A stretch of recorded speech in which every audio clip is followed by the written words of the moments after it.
New York Football Giants. Divisional round of the playoffs. Just, geez, man, 36 hours to go before Big Blue will be taking the field down in Philadelphia. We have that conversation around, the betting lines, the odds, Andy's bet of the week. Some key injury updates for the Giants offensive line, and ultimately, who we think will be the most important X factors come Saturday night.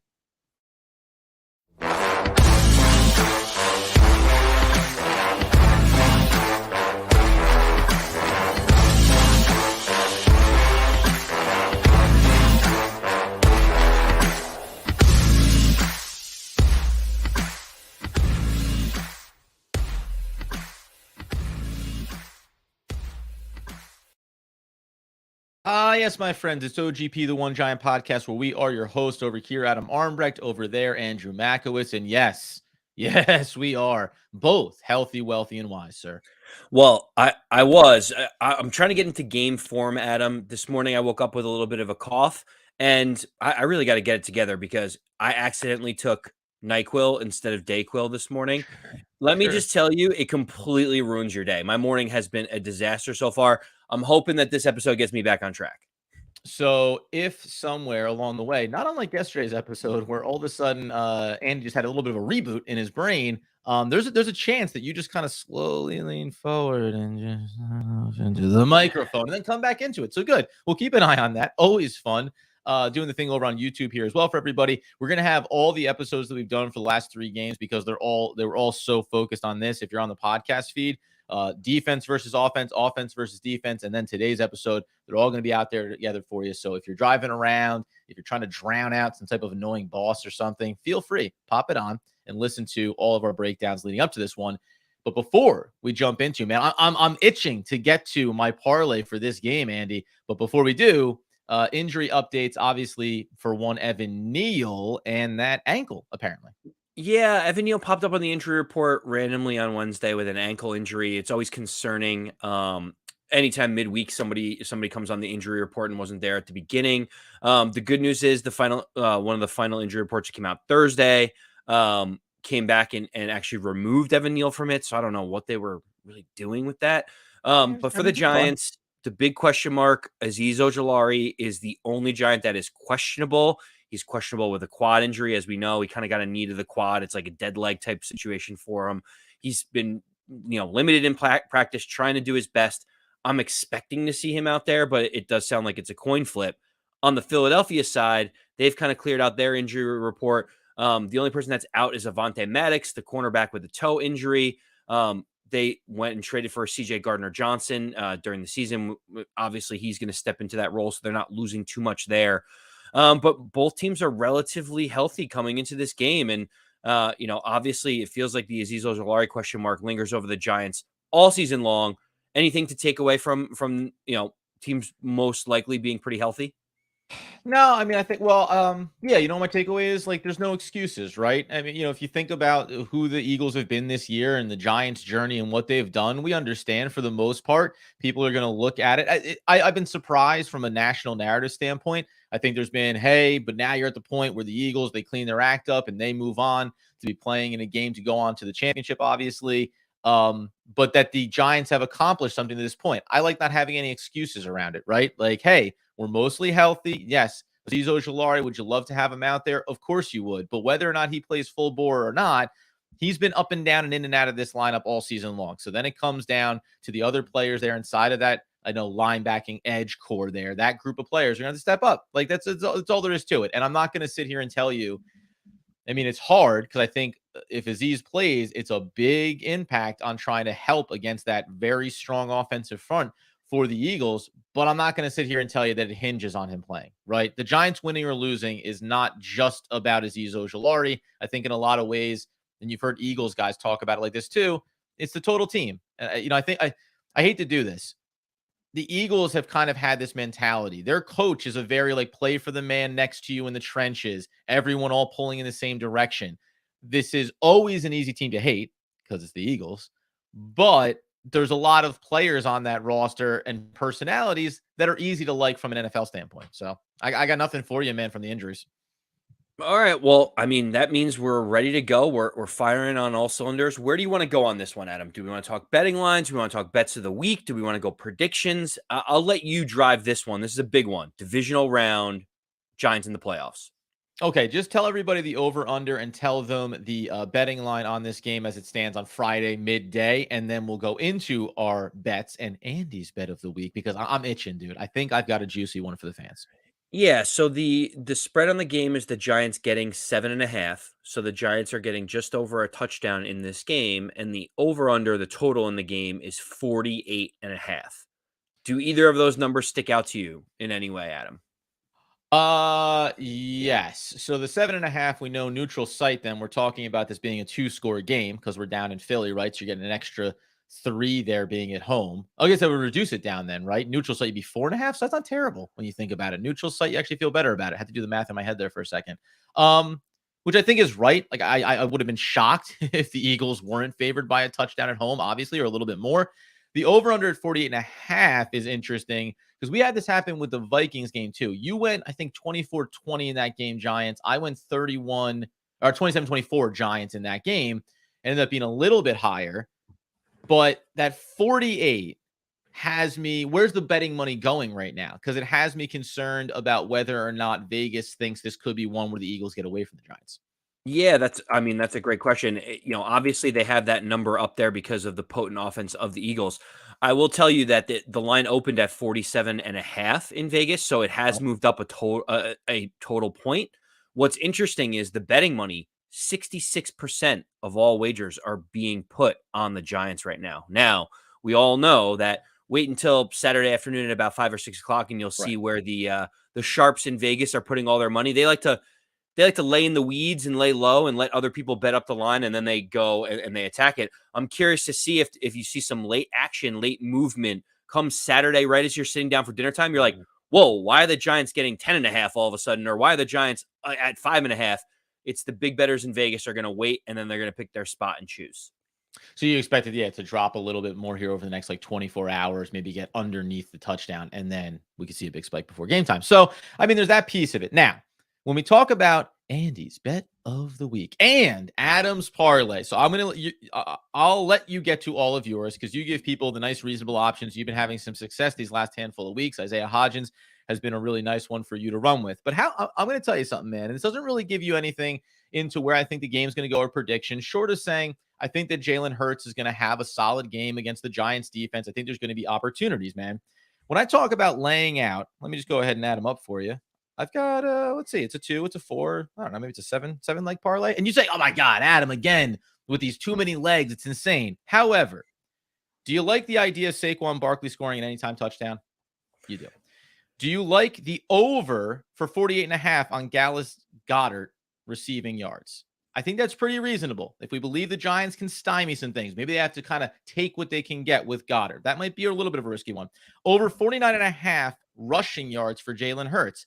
I feel pretty good about that. I know it's not the greatest thing, but if we're talking about the Giants being in between, stopping some of those big receiving plays or trying to contain Jalen Hurts, I'll live with that action. Then I have to log back into my app to tell you the other portions of my leg, Andy. How do you feel about those first couple, though? Well, my favorite part about all of it, Adam, was you're like, all right, let's get to Andy's bet of the week. And then you were so excited about your Couldn't do parlay it. that you were like, I need to give the people what they want in terms of the parlay. Listen, I don't Perfect mind fill, what by you're the way. working Great with job, so Andy. far. Let me round this thing out for you. But it was perfect. Oh my God, Perfect. you're pros pro. Over 1.5 Jalen Hurts passing touchdowns. There's going to be scores in this game. I don't feel terrible about it. Maybe it comes down to him running one versus throwing one potentially. 46.5 yards over for one Richie James. I love that number. He's been very consistent all season for the Giants. Over 5.5 Xavier McKinney, defensive tackles and assists. There's no way that he's not clearing that one. And then over 1.5 Graham Gano made extra points. That's how we sit there, my friend. That is plus 2,900. Wow, so 29-1 to get all 7 of your ducks in a row. I mean, Just listen, saying. hey, you're And a you know guy what I that did, likes by to. the way? Let me be really clear. What I didn't do was I didn't include anything related to Daniel Jones because I don't want to touch it. I want Daniel Jones to go out there. I want him to have every opportunity to be successful, and I'm not going to put any type of bad juju on Daniel Jones and his performance in this game. Didn't touch rushing, passing, touchdowns, none of it. I stayed clear of Daniel Jones because I want him to have, I don't want my bets weighing over Daniel Jones' head. Yeah, I mean, it's a little bit of a tough one to be able to get all 7 of anything, especially when they're not related to each other. It's Not not on like Saturday night. yeah, it's gonna be a challenge, Adam, because when you think about over under 1.5 passing touchdowns, but you need over on the rushing yards, you'd expect Jalen Hurts to break one to be able to get the rushing yards, might lead to a touchdown that takes away from his passing yards. It's a No, whole confusing betting no. thing, but you've got a pretty good one lined up, and you know what I like? You also didn't put the Giants to win in there because you want to be able to have the play of the I'm game, saying pace of clear. play, and Only have things I something touch with the outside of your Giants rooting are interest. things that seem reasonable, right? Like a Barkley touchdown seems reasonable. Some over on Richie James there. Other than that, and Graham Gano. I said, hey, Graham Gano, we're scoring touchdowns. You're kicking extra points, right? Don't touch anything. I actually put a little bit of pressure. And here's the beauty of it, Andy, before you get to yours. Here's the beauty of it, friends. A lot of what's in there, guess what? If I don't win my bet, it probably means because Jalen Hurts didn't throw for 2 touchdowns or because he didn't run for 49.5 yards. You see what I'm doing? You see what's happening here? Go ahead, You Andy. win either way. You win either way in Correct. that scenario, right? Even when I lose, I win. All right, Adam. So I've been hot on my bets of the week. I feel That's really right. good. Last week I took Isaiah Hodgins at plus 360 to score a touchdown. Vegas clearly had him mismarked. He had scored in 4 of his last 5 games. Like he's clearly been a focal point of the offense since he's gotten in stride with Daniel Jones. Mhm. Vegas has wisened up. They've moved him from plus 360 to plus 220. A very stark movement on it, seeing his Is usage that rate go up juicy so enough for high. you? It's Yeah. not because you got to think he's going to have stiffer competition at the cornerback position between either Slay or Bradbury going up Mhm. against them. Going to be less I opportunities know for him to exactly break where you're one. going. I know exactly where you're going. Can I spoil your pick? Well, let me Uh, ask you. All I'll ask you is, did you pick an anytime touchdown score? of course, His yes, name's Daniel Bellinger. it is. And Daniel Bellinger at plus 490, almost 5-1 on your money for Daniel Bellinger feels like another mismarking. Obviously, he's been, only getting 3 receptions a game. The scheme hasn't really dictated it. They didn't need him in this game against the Minnesota Vikings because their woeful secondary was horrible. Yep. In this game against the Eagles, they are going to need guys in the slot like Richie James. They're going to need guys at tight end position over the middle like Daniel Bellinger. Give me Daniel Bellinger to score a touchdown at almost 5-1 in this game. It feels like the best bet on the board, Adam. Ask me, not ask me, but tell me, do you have Matt Breida's anytime touchdown up there? If you pull that up, because you Yes. know what's interesting? When you look, oh, go ahead, you have it? Yeah, it's 9.5-1 plus 950. So here's what's crazy, because what are you over on? You're over on you're I'm looking on FanDuel. you're on FanDuel. It's crazy. So I have sometimes you have money in different places, whatever. Caesar's Sportsbook. So just like by comparison, because sometimes you think about like don't just go with what you think. And FanDuel is a really popular one, and you're gonna have some of the best odds. And this is indicative of that because Daniel Bellinger is plus 340 on Caesars, and Matt Breida is plus 675. So the massive Oh, you're increase on getting like your chances to huge. pay out. Yeah, you're getting huge odds. So, even If though you they're not like a it. sponsor, no free ads, shout out for the odds that you can get on FanDuel right now to be able to get Daniel Bellinger at almost 5-1. It's almost a Yeah. 40% increase, for your money on that one. So for me, it feels like a game where I want him to be involved. Yeah. It feels like he has to be involved. The linebacking core is what the Giants are going to try to take advantage of. If there's a weakness on this Philadelphia Eagle defense, I feel like that soft underbelly will give Bellinger at least a couple of opportunities to score a touchdown in the red zone. Yeah, and he had it last week against the Vikings, even not needing to be involved that much, right? So it'll be interesting. And I always, it's fascinating. So we can start to turn our attention to this game. The reason why I asked about Breida is because we talked about last week against the Vikings. He was in there for significant reps, didn't necessarily get significant touches. And I'm not going to sit here and tell you, hey, even split between him and Barkley. But because he is known as, first of all, a little bit shifty, a little bit of speed, and a good receiving back out of the backfield, I can see an opportunity. I don't know if it'll come near the red zone or not, but one of those plays where, yeah, you're worried about taking away Slayton, you're worried about Hodgins, maybe you are thinking about Bellinger as you get into the red zone, and all of a sudden Breida in that dual setback. We talked about this last time. It's not about taking Barkley off the field ever, if avoidable. It's about having them both there. and all of a sudden saying, yeah, oh, the fifth option, that's the thing that you often will forget about. So when we look inside this game, man, we talked about defense and offensive side of the ball leading up to it. I think maybe the easiest one and the easiest way the NFL often goes is this simply Daniel Jones versus Jalen Hurts? And I don't mean it necessarily in the does Daniel Jones has to outperform Hurts from a statistical standpoint, more touchdowns, all those things. But does it just come down to is Daniel Jones showing the consistency that he showed last week and over the last several weeks? Is he making the smart, right plays throughout this game? And on the other side, is it Jalen Hurts maybe just catching some of those bombs and using his legs, unlike that week 18 meeting where we didn't even see Jalen Hurts? We didn't even see that element of their offense. Yeah, so that's a tough question. It, I would say that Daniel Jones has to outplay Jalen Hurts for the Giants to have a chance to win.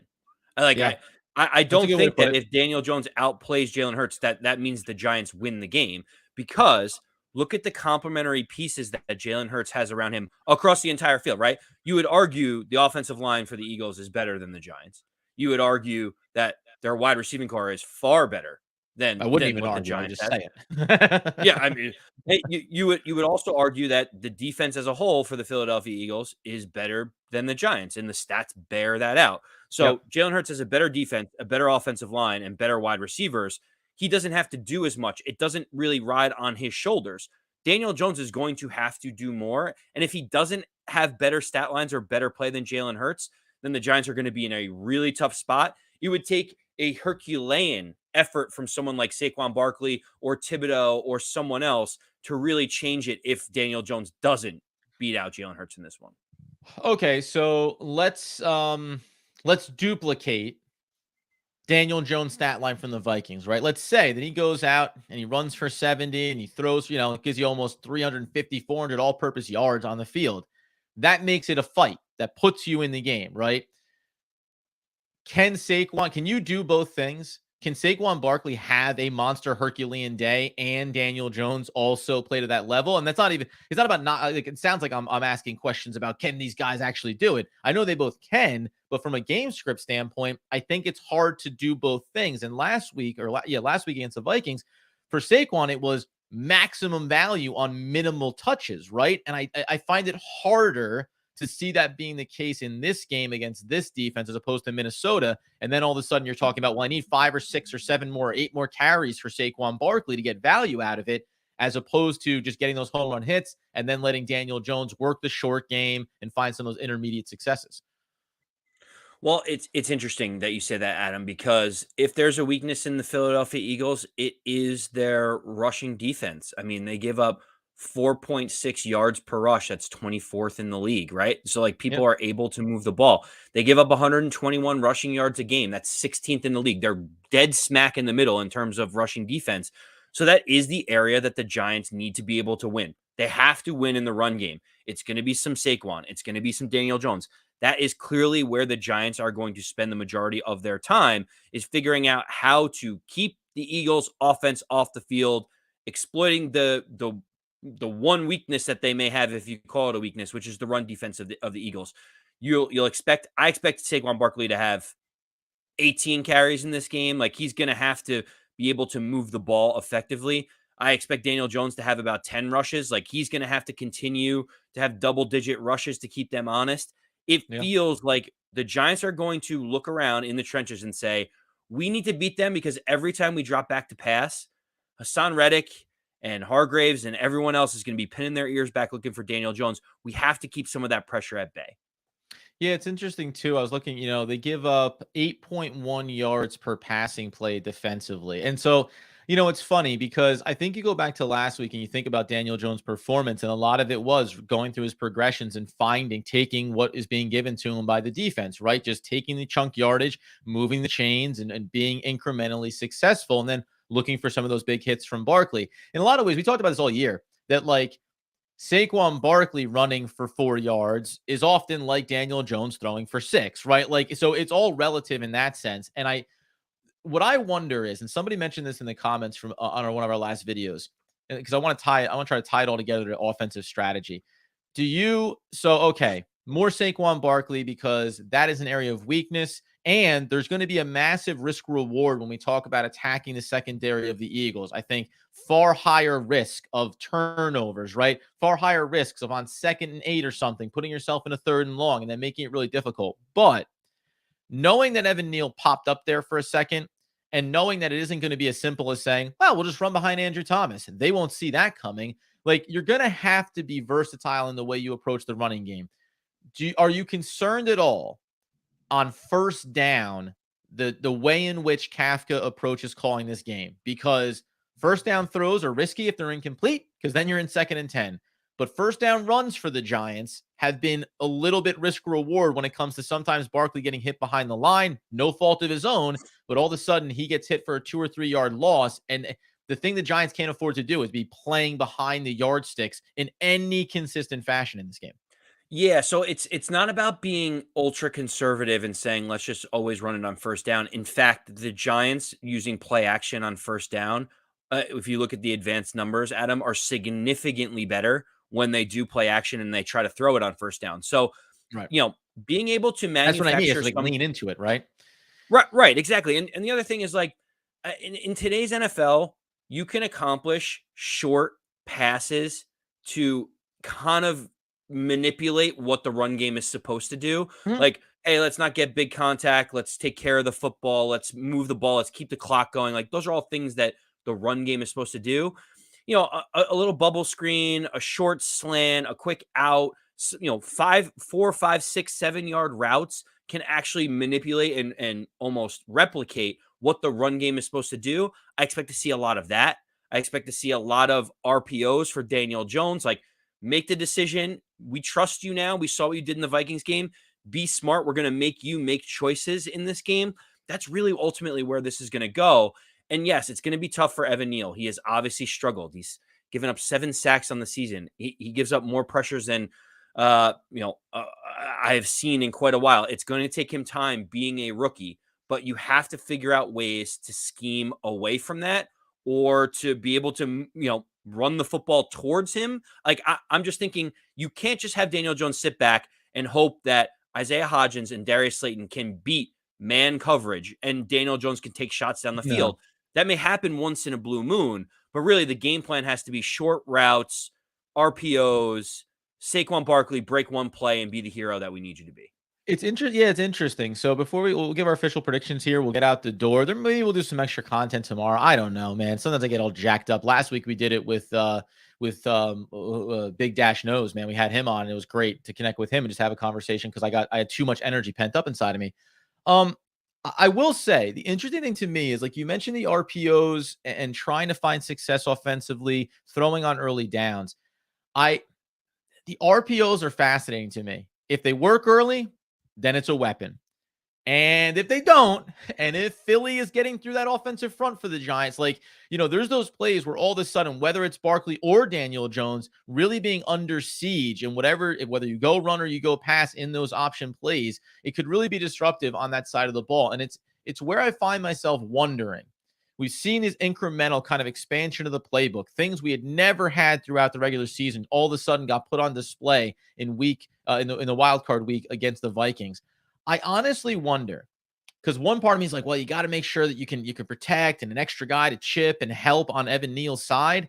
And then another part of me thinks, listen, man, I want Daniel Jones under center. Remember, we talked about this earlier in the year, how when a quarterback drops back into shotgun, it mitigates how much the defense has to work through in terms of what the possibility are off of that. I maybe want Daniel Jones off of center. You want to talk about like play action? I like that. I like him rolling out. I like him getting on the edges. And I do believe that Saquon Barkley is probably the most critical piece in this game. And also, I just have this like inclination in my mind that especially early in this one, you could see some different things on the offensive side of the ball where they're spreading it out a little bit more. And maybe Daniel Jones, I'm not talking about deep shots, but I'm talking about 15 to 20-yard shots, right? Things that pick up quick 1st downs for you, take you from your own 35 over into the plus territory. Like those little moments and plays for Kafka and Daniel Jones in this offense, I think that those might be critical as much as those home run hits were critical for Saquon Barkley against the Vikings. So like it's a fascinating one. You can tell like I'm not I'm not like bullish about this game. When we think about predictions, Andy, you said it. We've got that line, we've got the over under. What do you think happens in this game? Okay, so this is a big one. I'm all over the Um, place on this, by the way. I have gone back and forth because I want to be as neutral and unbiased as I can be. I also am a diehard, family season ticket holder of the New York Giants, so it's very hard to separate myself from this. The Eagles have been, before Jalen Hurts' injury, probably the best team in the league. They really Yeah, didn't seem like they had any flaws. They could run it, they could pass it, they could dictate what people want to do on defense. Um, there's a couple things that stick out in my mind. One is that Jalen Hurts does have postseason experience. He has one game of postseason experience. He went on the road against a slightly diminished Tampa team last year. They weren't certainly the team that won the Super Bowl or looked as bad as they were last week. He completed 53% of his passes. sure he He did. threw 2 picks and he fumbled the ball too. So when we talk about, like, he has one game, Daniel Jones has one game. So far, you look at it and say, all right, Jalen Hurts needs to improve on that because that was not good. If Jalen Hurts plays that game, the Giants win. Like, I'm convinced. If he completes 50% of his passes, throws 2 picks, and fumbles the ball once, the Giants are going to win the game. That's the type of turnover battle the Giants are going to need. The Right. second thing I will say, and this is where my head has been the last couple of days thinking about this, Adam. I was like, man, they brutalized us, scored 48 points on us, made us look terrible in that game, in that week 11 game, or December 11th game. Sorry. Then we got to week 18 and they looked kind of questionable against our backups. And it was like, huh, that's weird. Like, what's going on here? And A then little I bit of thought to myself, gamesmanship, maybe, right? You know? well, yeah, they The didn't week really do 18 is everything funny they because needed it's to. like they showing everything? Were we showing anything? It's like I don't know what to make of that 18. There's plenty to take away from the Giants positively on that game, but I'm not gonna like hang my hat on what the Eagles couldn't do against us. No, and Jalen Hurts, shut it down very quickly. He was sliding before 10 yards before any contact was hit. Right. Expect him to run through that contact in the playoffs. But my mind keeps going to this, Adam. I kind Mhm. of throw away the week 18. I go back to when they put 48 points on us. And I think about Leonard Williams missing both games against the Philadelphia Eagles and how the Eagles decimated us in the run game. We know when Leonard Williams is on the field, the Giants are about 2 yards per rush better.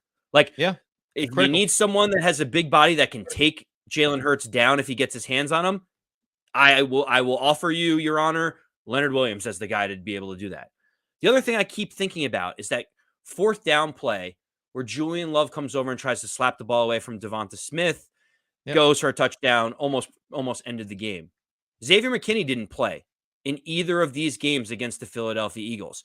So when you talk about someone that can impact the run game, a Pro Bowl caliber player in Leonard Williams, you talk about what we think is a Pro Bowl caliber starting Yeah. safety in Xavier McKinney. And Getting then both Dory of them Jackson back too. on Yeah. defense, Adoree Jackson coming back too.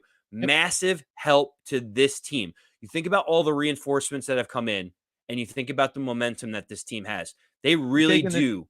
Like, I don't know what pixie dust has been sprinkled on them, but they have the confidence that they are going into Philadelphia and winning the game. And that is half the battle. Like, you saw Joe Burrow be like, we're never an underdog to anyone. I don't care what anyone says. The Giants feel the same way. They're like, I am very excited to go to Philadelphia. We'll wait and see. The way the Giants win this game is not in a shootout. I don't think that you're going to be able to consistently move the ball against the Eagles defense. I don't. Okay. But what I do think is Jalen Hurts is a question mark. His shoulder, his completion percentage, him in the playoffs, I don't necessarily know what I'm going to see from him. Okay. I'm taking the Giants in an upset. I'm taking them. It feels What's like the all the score? momentum is there for the win. I think the Giants got to keep it a little bit lower scoring because they're not going to be able to move the ball like Philadelphia. Give me the Giants 23 and the Eagles 20, and the Giants move on to the NFC Championship. At the end of the day, Andy, that's right. Look how I'm doing this. Listen, man, it's been one heck of a season for the New York Football Giants. It's really hard for me not to go with my heart. My head is pretty darn close to it anyway. But I think you're right. There's so many things that the Giants have back, especially on the defensive side of the ball, to stymie some things. I'll tell you what you can take away from Week 18: holding the field goals, not touchdowns. That's a massive factor in this. If you can do that, then it does move the needle. I think the Eagles are going to look more high powered. There's going to be explosive plays for them. It does come down to is Hodgins for real? This is a big test. Can Darius Slayton make a couple of big plays? This is a big test. And frankly, can Saquon Barkley give you one of those all-time performances? Like, that's what it comes down to. Can Saquon Barkley break off 150 plus all-purpose yards, maybe even a little bit more, and dominate some possessions where, guess what, for 5-6 plays in a row, it's him brutalizing some of those linebackers, brutalizing the safeties that want to come up and get him. He hasn't always been the most physical runner, but we've seen at times where he lowers that shoulder, especially in open field. And frankly, avoid all the contact. I don't care. Sidestep a guy, right? Do your little juke move. Get out beyond them. Break off a 50 or 60-yard touchdown run, because the Giants are going to need to do two things: not give up a home run play and have a home run play. And that can be offensively. It could be a defensive turnover, whatever it looks like. The Giants are going to need one or maybe two of those in this game and not surrender a single one on the other side for Philly. So, listen, I who knows what it's going to shake out to. We did this last time with Minnesota. You were a little bit lower. I went a little bit higher. I'm going to go in that direction here. I'm going to put this game at 30-28. Graham Gano, last second field goal, getting the Giants over the top to win this one. Giants advance. The ride lasts at least one more round and hopefully be playing just one game away from the championship, man. Why not have this kind of unprecedented season? Well, about a decade ago it happened, but have it happen one more time. Well, and Graham Gano, to seal your over 1.5 field goals in your parlay, the last leg hits on the last second, Adam. You're happy the Giants go into the NFC Championship game. Who would have thought?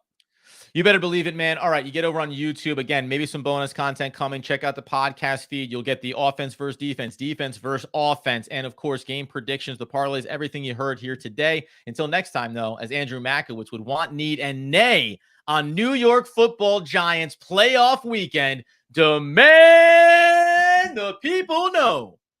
As always, let's go Big Blue.